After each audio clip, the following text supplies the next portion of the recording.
Hello dear student, आप देख रहे हैं एक बोर्ड पे बहुत ही बेहतरीन क्लास 8 एंड क्लास 7 का एक बहुत बेहतरीन लाइन्स एंड एंगल का क्वेश्चन जो कि दिया हुआ है, जो कि ए बी जो है एक स्ट्रेट लाइन है, ठीक है, और ओ सी जो है इस पे एक लाइन एक्सटेंड कर रही है, ठीक है, एंड एंगल ए ओ सी दिया हुआ 2x - 10 डिग्री, ठीक है, एंड एंगल बी ओ सी दिया हुआ 3x + 20 डिग्री दिया हुआ, ठीक है।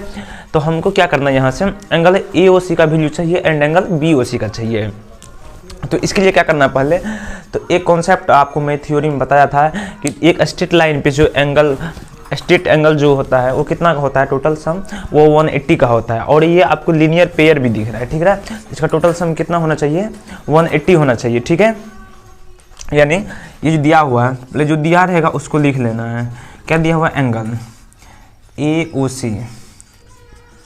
सी कितना दिया हुआ है, 2x - 10 डिग्री दिया हुआ है, ठीक है।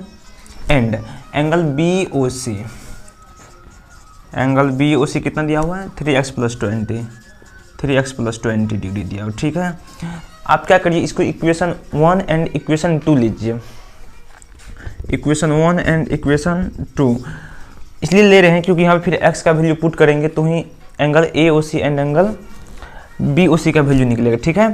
तो देखिए क्या करते हैं, इससे पहले स्ट्रेट लाइन पर जो एंगल का फॉर्मेशन होता है वो कितना होता है, 180 का होता है, यानी एक लीनियर पेयर भी है तो 180 ही होगा टोटल सम, यानी नो अकॉर्डिंग टू क्वेश्चन। देखिए यानी एंगल ए ओ सी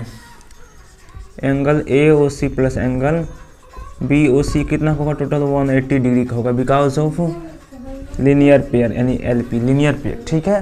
तो एंगल ए ओ सी कितना है, 2x -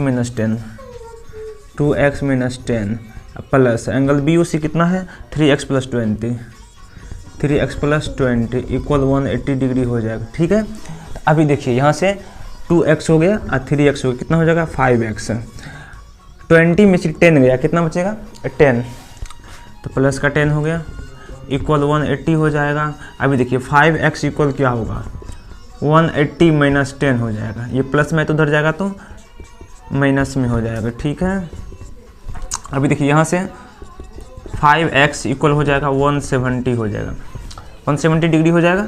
अभी देखिए यहाँ से अगर x का वैल्यू निकालेंगे, x को 170 डिग्री अपन 5, यहाँ से काटिए 5 3 जा 50, यहाँ 20 बचा और 5 4 जा 20, यानी x का जो निकला वो 34 डिग्री निकला। कितना निकला, 34।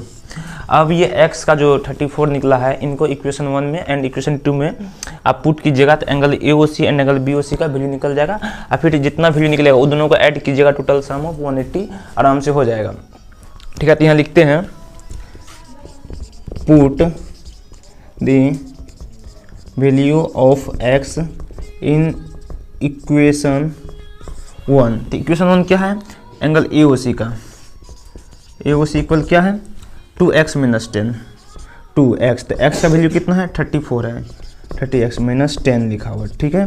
तो अभी एंगल ए ओ सी देखिए, एंगल ए ओ सी कितना निकला, 34, टू जा कितना होगा 68 होगा, -10 हो जाएगा, ठीक है। यानी एंगल ए ओ सी का वैल्यू निकलेगा वो 58 निकलेगा। कितना निकलेगा, ये एंगल ए ओ सी 58 निकलेगा, ठीक है। आप क्या करते हैं, again put the value of equation 2, x का वैल्यू पुट करेंगे,